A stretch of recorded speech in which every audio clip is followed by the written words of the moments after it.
medicine in the state of Hawaii. Yes. Are you board certified in any specialties? I am board certified in emergency medicine. Okay. What does it mean to be board certified in general? So it means that we are certified based on our training, so completing oral examinations, written examinations, demonstrating competency in patient care and knowledge.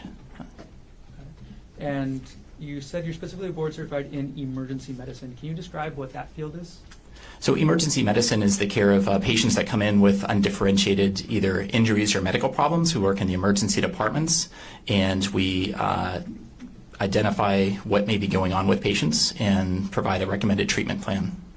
Okay. I think every question leads to a follow-up. You said the word undifferentiated. What does that mean?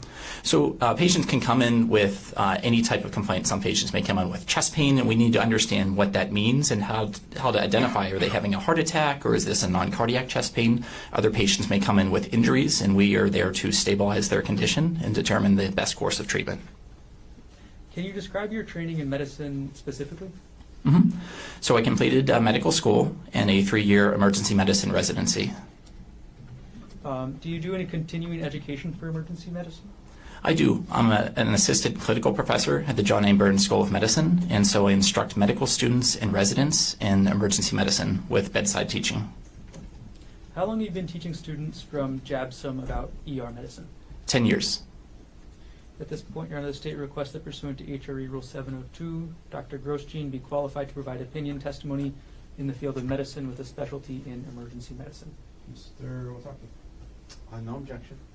And ladies and gentlemen of the jury, Dr. Grosjean will be allowed to provide opinion testimony in the field of medicine with a specialty in emergency medicine. You may proceed, Mr. Warner.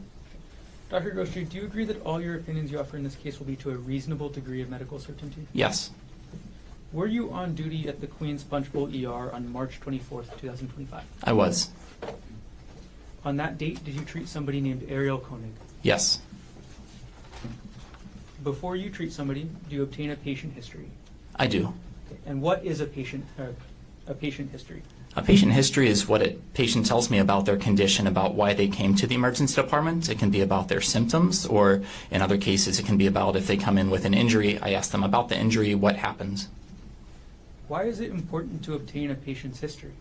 It's important so I can correlate clinically their concerns, their symptoms, their injury, to understand what happened so I can order the best testing and management plan for them. Without going into the identity of any persons responsible, was Ariel able to explain the mechanics of any injuries she reported? Yes.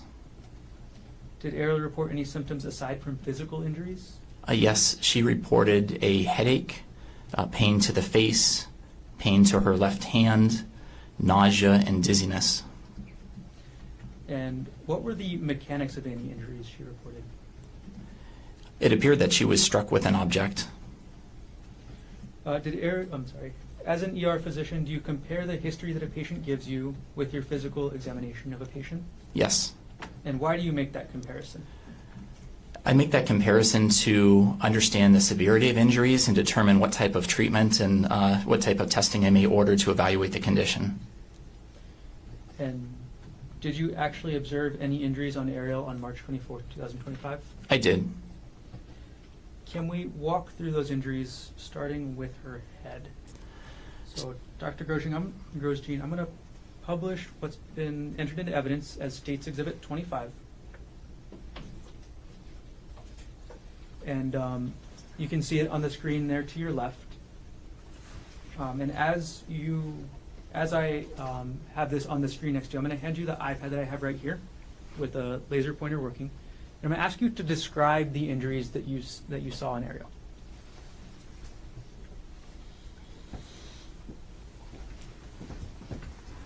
Okay, so Dr. Grosjean, can you first of all walk us through any injuries you observed to Ariel's head? So in this photo here, this is a complex stellate type laceration. Stellate meaning kind of star-like. So looking at that, you can see the branch out points like a star, multiple branches out here. This is a complex laceration because the borders of this are very irregular, and then you can see that, especially here, you see crushed or macerated tissue as well. Looking into the laceration itself, you could see down, and through portions of this laceration, you could actually see the skull, so all the way down to the bone.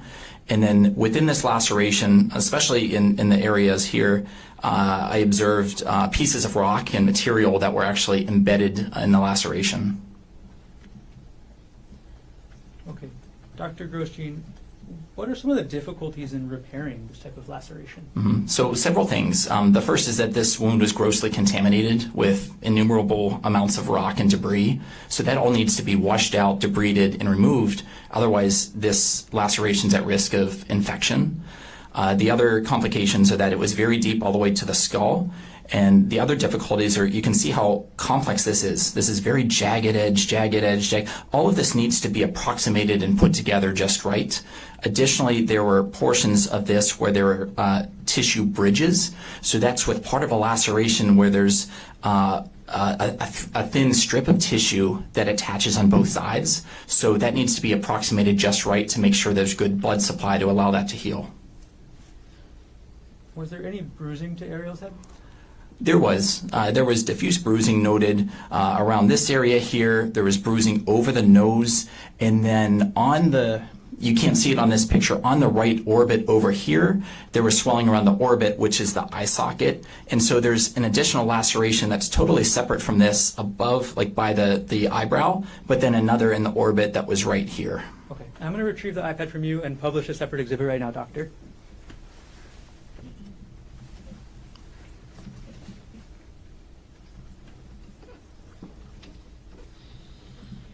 Okay, now I'm publishing Stakes Exhibit 22. Dr. Grosjean, is this what you were describing with regards to the right side of Ariel's face? Yes, the laceration above the right eyebrow underneath, and then there's bruising around the right orbit and along the forehead and over the nose. Were there any injuries to Ariel's extremities? There was. She had a lot of bruising to the left thumb and the second finger. There was pain with range of motion of the left thumb. And on the thumb itself, there's what's called a subungual hematoma, which is if you get a large bruise that's under the nail itself. And there was also a small open wound just at the nail bed, which is on the bottom. So that constellation of symptoms, I was concerned that there could be an underlying fracture of the thumb. Okay, I'm going to publish States Exhibit 28. Okay, and I'm going to hand you the iPad again, and if you could point out the injuries that you were just describing to us.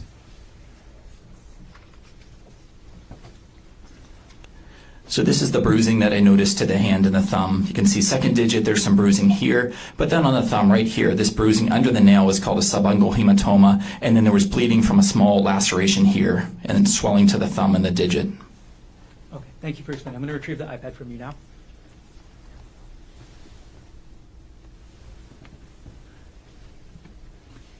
I'm going to take States Exhibit 28 off of the screen. Dr. Grosjean, as a result of your physical examination, did you order any imaging? I did. Okay. What type of imaging did you order? I ordered a CAT scan of the head, the face, and the cervical spine, which is a three-dimensional X-ray to evaluate the area. Did you yourself review the results of the imaging of Ariel's head? I did. Okay. Was there any skull fracture? No. In general terms, Dr. Grosjean, is the human skull the same thickness at all parts? It is not. Okay. Can you tell us which parts of the skull are thicker and which parts are thinner? The frontal skull is thicker than on the side of the head, such as the temporal skull. For the part of the skull where you showed us where Ariel had these lacerations, is that the frontal skull or the temporal skull? This was along the frontal skull, So again, is that the thicker part or the thinner part? the thicker part. Now, Dr. Grosjean, were you able to determine an exact number of times Ariel may have been struck? Not an exact number. Okay, do you have an opinion as to whether it was one time? More than one time. More than two? Multiple times. As a result of your physical examination, did you consult with any other departments or teams? I did. I discussed management with the trauma surgeon. Why did you consult with the trauma surgeon? I consulted the trauma surgeon because the patient had multiple traumatic injuries, and from my experience in emergency medicine, this is a very highly complex laceration and needed a specialist to manage, especially being managed in the operating room. Okay. And when you say traumatic injuries, in the medical context, what does that mean? It means multiple injuries, so trauma, any head injury, lacerations, broken bones, the trauma surgeons can help manage. And sorry, maybe I asked a bad question, doctor. Is trauma, in the medical sense, related to the impact? Yes. Okay, sorry. Could you explain that maybe more clearly than I just asked you? So if a trauma is any force that's subjected on the body, if a patient has subjective or significant force that the body is subjected to, there's at risk of injuries, and this patient was at high risk of injuries. Yeah. After you completed your physical examination of Ariel, were you able to compare her injuries with the verbal history she gave you? I did. Was Ariel's verbal history consistent with the injuries you observed? It was. Did everything you testified to occur in the city and county of Honolulu, state of Hawaii? Yes. Thank you. I have no further questions at this time.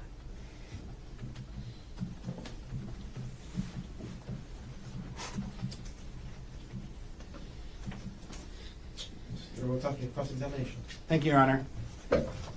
All right, doctor. My name is Tommy Otake. I'm going to have a few questions for you this afternoon.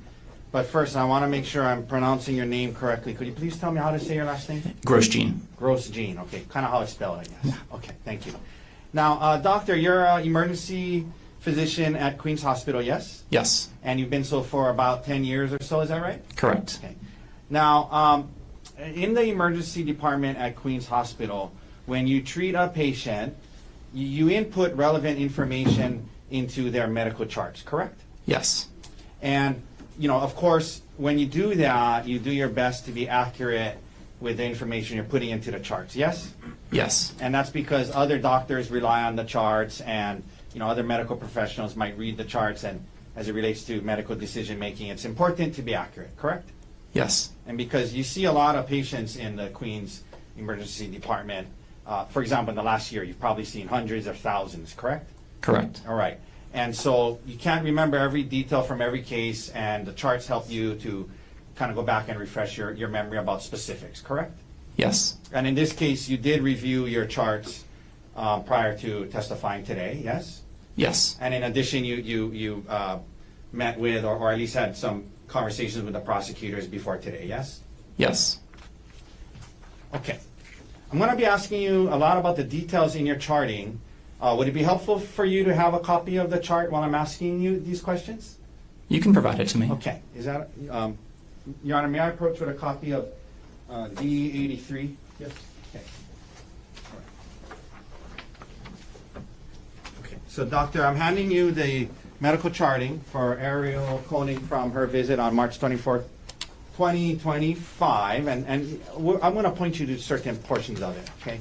So let's start first on page 3, okay? On page 3, according to the chart, it indicates that Ms. Konig came into the emergency department at 12:13 p.m. on March 24th, 2025, correct? Yes. Okay. Queens Emergency Department at times can be very, very busy, yes? Yes. Probably the busiest emergency department on the island, I'd imagine, yes? Yes. Sometimes there's not enough space in rooms, even in the hallways. Sometimes there's a wait before patients can be brought in, correct? Yes. And there's something in emergency medicine called triage, or assigning an acuity level, yes? That is done by a triage nurse, not a physician. I understand that, but in emergency medicine, there's triage and acuity, right? Triage, yes. Okay. And part of triage, or the way it works, is if there's a busy emergency department, patients who are triaged, who are much more serious, life-threatening types of injuries, they're seen first, right? Typically speaking. We try to do that.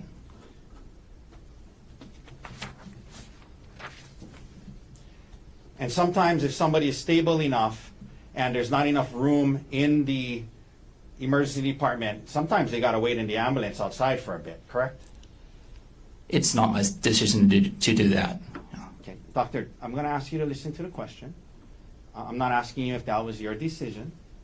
I'm just asking you factually. Mhm. If sometimes there's enough room, if there's not enough room in the emergency department, the less critical patients might have to wait outside in the ambulance for a while, yes? Correct. Okay. According to your charts, Ms. Konig was brought into the emergency room at 12:13 p.m., yes? Yes. That would be an hour and 45 minutes after 10:30 a.m., correct? Roughly. Roughly, right? Say that again. 12:13 Mhm. is about an hour and 45 minutes after 10:30 a.m., yes? Yes. Okay. Then sometimes when a patient is brought into the emergency room and there's not enough room, sometimes if there's no rooms available, they're kept in the hallway, yes? Yes.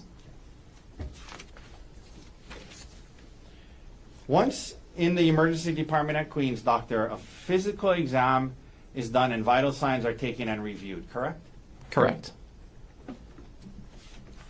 And oftentimes the vital signs are probably not taken by you, but taken by nurses or staff there, yes? Correct. But you, as part of your job in assessing the patient, you review the vital signs and the history that was taken by others, correct? Yes. Okay, so let's go to page 4 of the charting.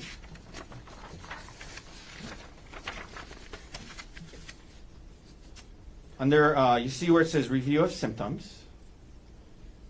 Review of symptoms, Mhm. or systems, sorry. Review Yes. of systems, apologize. That's something you would have reviewed, right? As part of your treatment, yes? Correct. So this goes through some of this. Constitutional, it says she was awake and alert with distress, yes? Yes. So she was awake and alert, correct? Correct. One thing that in the emergency room that is examined in cases of head injuries is the patient's eyes and pupils, correct? Yes. You shine a light into the eyes and you see how the eyes react, correct? Correct. And in this case, her pupils were equally round and reactive to light, yes? Yes.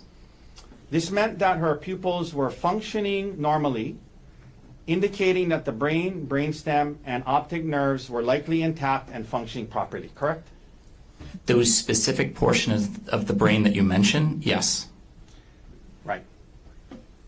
Normal pupils in this context is a positive sign that a doctor looks for when assessing the neurological status of a patient with reported head trauma, correct? It is one of the signs, correct. And in this case, it was normal, yes? Yes.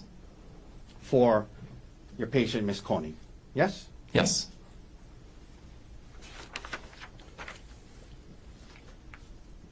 The patient's heart rate is also checked as part of the initial examination, correct? Correct. And in this case, Ms. Konig had a normal heart rate and a normal heart rhythm, yes? Yes. You also checked her breathing and pulmonary issues, correct? Yes. And again, in this case, Ms. Konig, her pulmonary effect was normal and there was no respiratory distress, correct? Incorrect. The respiratory rate on arrival, she had what's called tachypnea and breathing rapidly. So that rate is 23, which is not normal for an adult. Okay, do you see under there where it says pulmonary on page 4, Yes. where it says effort? Mm-hmm. Pulmonary effort is normal, no respiratory distress. Breath sounds, normal breath sounds. At least in that portion, it was charted that it was normal, correct? Yes. Now, they also check her abdomen as part of this initial exam process, yes? Yes. And the abdomen meaning the stomach, and you guys feel around and to see if it's normal, correct? Correct. And in this case, there was no distension, correct? Correct. What does distension mean, if you can tell the jury? If the abdomen is protuberant, if it's out, Okay. that's not normal. And that's a bad thing, right? Can be, yes. And in this case, there was no distension, right? Mm-hmm. Her abdomen was soft, is what you want to see, yes? Yes. No abdominal tenderness, correct? Correct. No abnormal findings related to her abdominal, correct? Yes. Okay. Now, there was a reported head injury with a rock, correct? Yes. You're concerned about neurological damage to the brain, skull fractures, things like that, yes? Correct. One of the things that are done in the emergency department when there's concerns about head injuries is something called a Glasgow Coma Scale, correct? Correct. And you're familiar with that. It's a very commonly used tool by healthcare providers as part of assessing a patient's neurological functioning, correct? Correct. It helps to measure if there's decreases in the level of consciousness, yes? Yes. Very widely used and relied upon tool, correct? Correct. And the neurological assessment tool, am I pronouncing that right? Glasgow Coma? Mhm. Okay. That is a tool that was used on Miss Konig while she was in the Queen's ER on this day we're talking about, correct? Correct. All right. Now, is this something you're familiar with through your training experience? I am. It's true then that the Glasgow Coma Scale has 3 categories that are part of this neurological exam: eye response, motor response, and verbal response, correct? Correct. Eye response, this relates to how awake and alert someone is, correct? Yes. Motor response, this part is about how well your brain can control muscle movements. It can show if there's any issues with connections between your brain and the rest of your body, correct? Yes. Okay. And then verbal response, this tests how well certain brain abilities work, including thinking, memory, attention span, awareness of your surroundings, correct? Correct. To get the score of a Glasgow Coma Scale, providers do these different tests, different scores from each 3 categories, and they add it all up, and that's your Glasgow Coma score, correct? Yes. The highest possible Glasgow Coma score is 15, yes? Yes. Meaning that's the best, meaning that you want to see on this on the Glasgow Coma score, right? 15 is better than 3. 3 is the lowest, right? Yes. And so you want 15. It means you're fully awake, responsive, not having problems with thinking ability or memory, correct? Correct.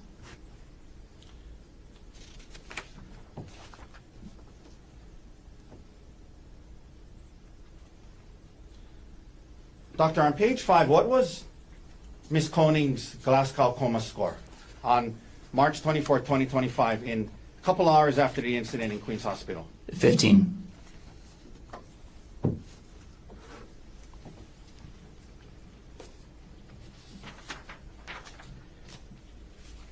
Nevertheless, you're concerned about skull fractures, so you order a CAT scan of the head, face, and spine, correct? Correct. Because a CAT scan is a very reliable imaging tool. Well, it's an imaging tool that is used to see into the body to see if there's fractures, injuries, brain bleeds, things like that, yes? Yes. You thought it was prudent to order one, correct? Absolutely. Mhm. All right. And you reviewed the results of these imaging tests and factored that into your medical decision-making, yes? I did.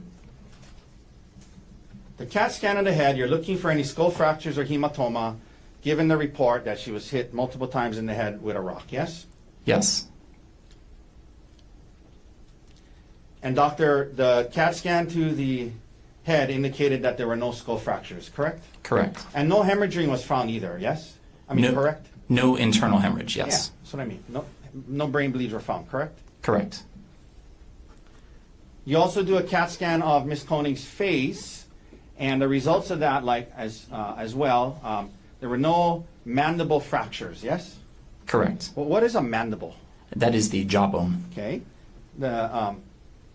I guarantee I'm going to pronounce some medical words wrong, but ossicles, is that a word? I can't even pronounce it close enough for you to recognize it. Ossicles? It is a word, yes. Okay. How do you say it? So ossicles. Okay. What is that? So it depends where you're looking. There are ossicles in different locations. Okay. Well, So- after the CAT scan of the face said ossicles are normally aligned. It said it was normal. Okay. Okay. So, Mhm. so what is that? So the facial bones were aligned. There was no facial bone that was out of place. Okay. No skull-based fractures, correct? Correct. No zygomatic arch or pterygoid plate fractures, right? Yes. And what is a zygomatic arch or pterygoid plate fracture? So they're the pterygoid plate. They're parts of the face and the Okay. skull. So zygomatic arch kind of goes over here, and then the pterygoid plate's nearby. And the CAT scan to the face showed no fractures to that area, correct? Yes. No maxillary sinus fractures. What is the maxillary sinus, doctor? Maxillary sinus is, again, one of the bone structures of the face, so that would be right here. Okay. No fractures to that area, yes? Yes. Now, I wanted to ask you about this. The orbits are intact and the globes are normal. That's what the CAT scan said, right? Yes. You were asked earlier about the thickness of skull in different areas. Remember that? Yes. By the prosecutor? Hmm. And you said certain parts are thicker than others, right? Yes. And you have the skull and different parts of the skull. But isn't it true, doctor, that the orbital bones, it's a thin, fragile bone? So these are facial bones, not the skull bone. So these are facial bones here, and so over the sinus, it is thinner than the frontal Yeah, no, skull. I understand that. I'm not saying you misled anyone. I'm just clarifying. You're talking about the skull. I'm talking about the orbital bones, right? Mhm. Isn't it true, doctor, that the orbital bones around the eye is a very thin, fragile bone in a person's body? On the inferior portions and the medial portions, which are here and here. They are thin and fragile, yes? They are one of the thinner portions of the face, of the bones, yes.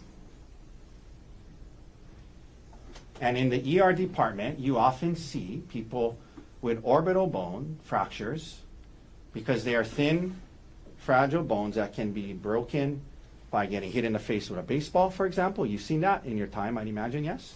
Yes.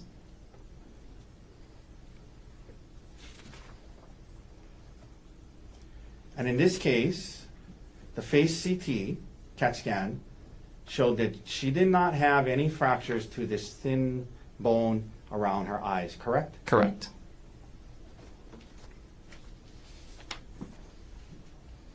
The CAT scan of her cervical spine, likewise, doctor, no fractures of her cervical spine was found, correct? Correct. Okay.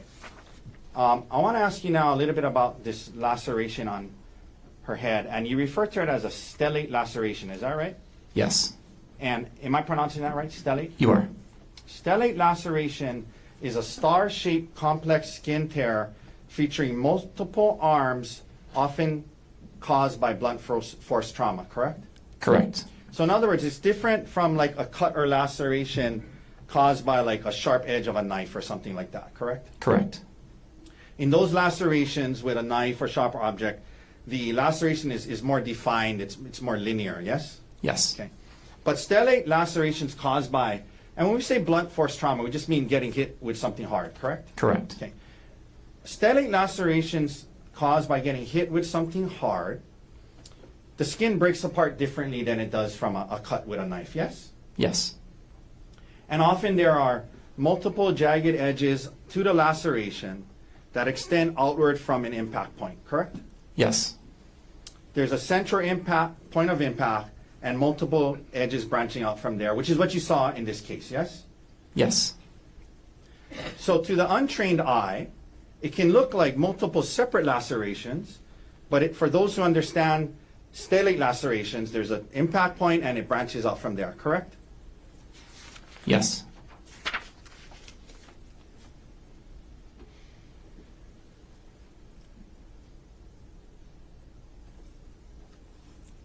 And because of the multiple branches and all the things you described about the skin and putting it back together, you thought it was best to have a surgeon stitch it back up, correct? Because I mean, you suture a lot of lacerations in the ER, but this one, it was complex because of the different arms. You thought it best to have a plastic surgeon stitch it up, yes? It was large, it was contaminated, and just the extent of it, yeah. Yeah, because you said it was complex, so you thought a surgeon should stitch it up instead of you, right? Absolutely, it needed washed out in the operating room. Okay. And that's what happened, and then Ms. Konig was discharged home the next day, correct? Yes. Now, you said today that, well, first of all, you're not you're a board-certified emergency medicine physician, correct? Correct. You're not a forensic pathologist, MD, who specializes in analyzing manner and means of injuries or death, correct? Correct. That being said, you were asked by the prosecutors back in December about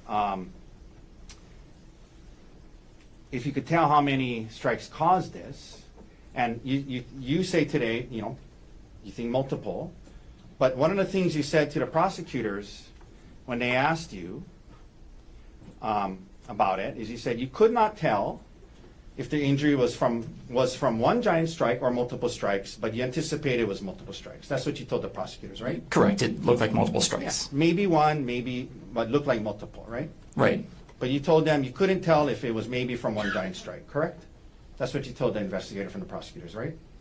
On the area on the face, yes. Yeah. There would have to be 2 strikes if we get here and here. Right. So I at understand minimum. that. I'm talking Mhm. about they're asking about the laceration on the head. Yes. And to that one, you said you couldn't tell if it was from one giant strike or multiple strikes, right? Right.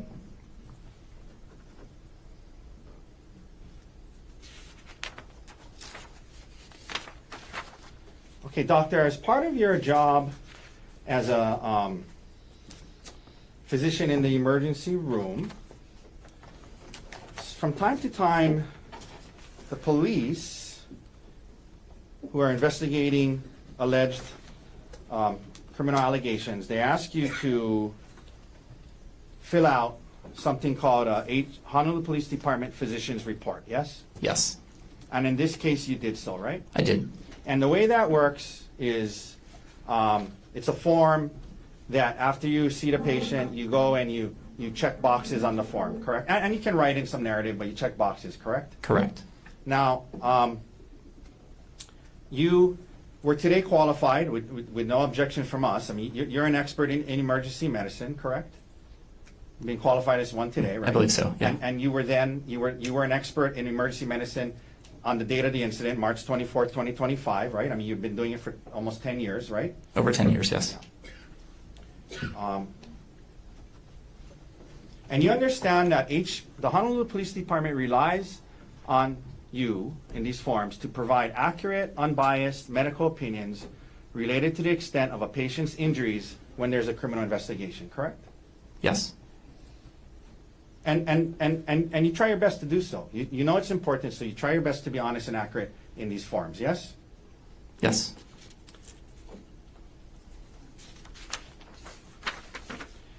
And isn't it true, doctor, that as it related to Ms. Konig, when you're filling out the Honolulu Police Department physician forms, one of the questions when you were asked under what's entitled substantial bodily injury, did the injury cause a major avulsion, laceration, or penetration of the skin? And you said yes because of the laceration, correct? Correct. Okay. You were also asked, did the injury cause a bone fracture? And at that point, you said unknown, testing was pending, right? Right. We were waiting for the x-ray result. Correct. Then you were asked, did the injury cause a serious concussion?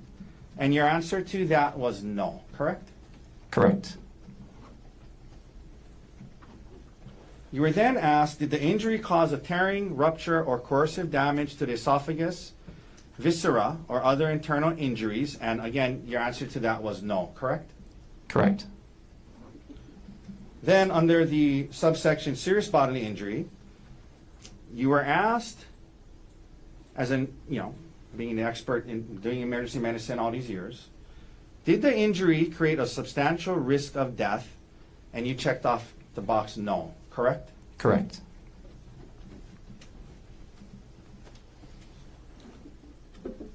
Then you were asked, will the injury cause any serious permanent disfigurement? And you said unclear, pending trauma team repair of wound, yes? Yes. Because this was on the first day she was there, right? This was early on in the course Yeah. of treatment. So. Right. Then you were asked, will the injury cause a protracted loss or impairment of the function of any bodily member or organ? And again, you answered no, correct, doctor? Correct.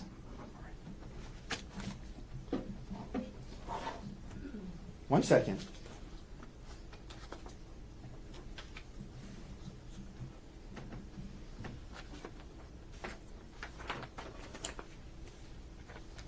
All right, doctor, thank you for your time today. No further questions. Mr. Gardner, any redirect? Yes.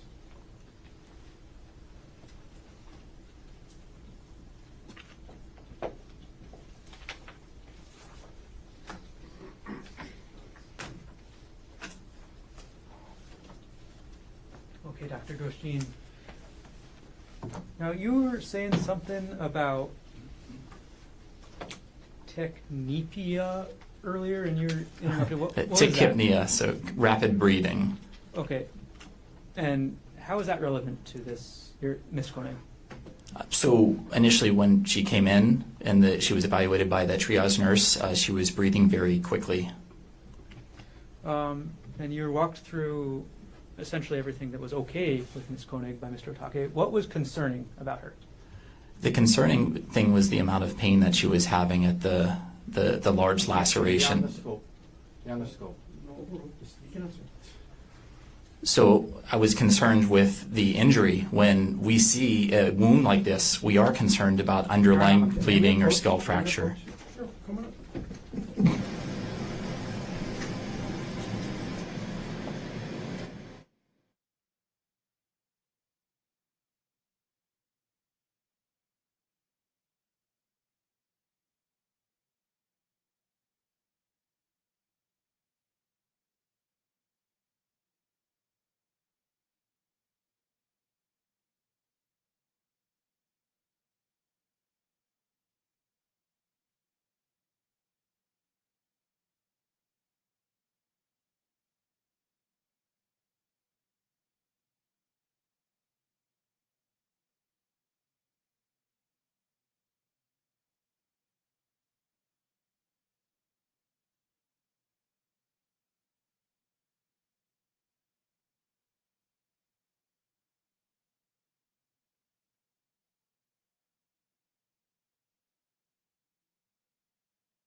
Okay, Dr. Grosjean, again, you were asked about everything that was okay with Ariel on the chart. What was concerning? The concerning was the head injury. I was concerned that there was underlying injury. Was there anything in the chart, you walked through the GCS, is that right? Yes. Okay. Was there anything about Ariel that indicated any concern over any concussion? The headache or the symptoms that she reported, being headache, dizziness, nausea, all symptoms of a concussion. Did the chart also indicate any vomiting? She may have vomited prior to arrival. Why would that be a concern? We can see vomiting with a head injury. Now, you were asked about your opinion that this was likely several blows. Objection, that mistakes. Well, anyway, not the word you use, but that's fine. Okay, rephrase. Okay. You were asked about an opinion that you provided in December of last year about the number of blows, potentially. Do you recall that? Yes. Okay. Why did you end up, what was your opinion? My opinion was that I thought it was clear this appeared to be multiple blows, but I was not present there to be able to say that. But I mean, looking at this is multiple blows. Okay. Why do you say that? For the way that the laceration is, yes, there's stellate, but the whole central portion's macerated, and you can be struck several times in that area. And there need to be at least 2 blows because there's lacerations on the other side of the face. So that's why it would be at minimum 2. Okay. And where was the rock and debris? It was inside the laceration. Was it just in one little part? It was throughout the laceration. The laceration on the left frontal skull. Okay. Inside the wound. Okay. When you say throughout, that means how much? There were multiple pieces. I couldn't even count how many. And was it, again, just in one location? Your Honor, objection. Can we approach? Sure. Dr. Grosjean, I'm going to put States Exhibit 25 up on the screen one more time. And if you could describe for us where in this laceration or how many different areas you observed rocks and debris. Yes. Okay, and I'm going to hand you the iPad with the laser pointer again.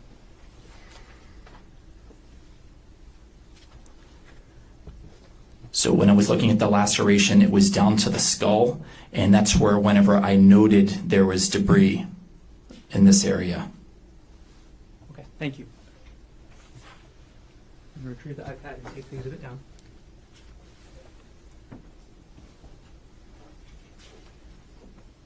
All right, now, Dr. Grosjean, you were also asked about in HPD 13 you filled out, Yes, and you were specifically asked about whether or not the injuries caused a substantial risk of death. Is that right? correct. Okay. And you noted that the injuries did not cause a substantial risk of death. Is that right? Correct. And that was a medical opinion you gave when you filled out that form, right? Yes. Is that, and again, what was the mechanism of the injury that you determined here? The mechanism was blunt force trauma to the head. Was this opinion that the injuries Your Honor, that can we Ariel approach? suffered? Can we approach? Yeah, come on. Dr. Grosjean, one last question. What you put on the HPD 13 form about the injuries not causing substantial risk of death, that was about the resulting injuries that Ariel had. Is that correct? Correct. Mhm. Okay, thank you. No further questions. Just very brief follow-up. Brief cross-examination. Very, very brief. Thank you, Doctor.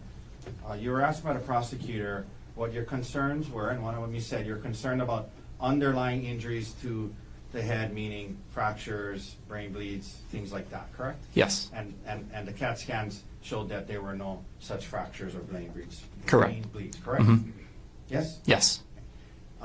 You were asked about symptoms consistent with concussion, but whatever the case may be, at least on the HPD form, when you were asked, did it cause a serious concussion, you checked off no, correct?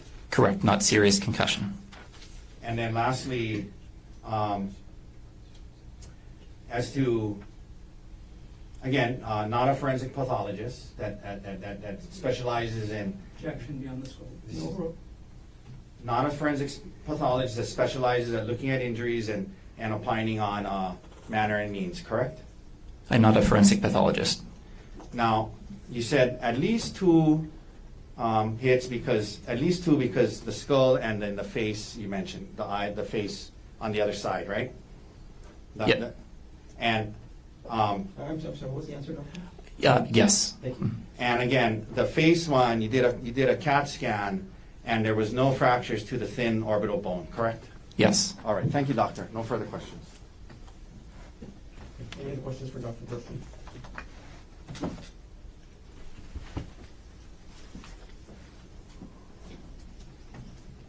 Dr. Grosjean, you said at least 2 impacts? It appeared to be. Okay, when you say at least 2, do you have an upper limit? I don't. Multiple. No further questions. Anything else you want to ask, Mr. Otake? No, thank you, Your Honor. Thank you, doctor.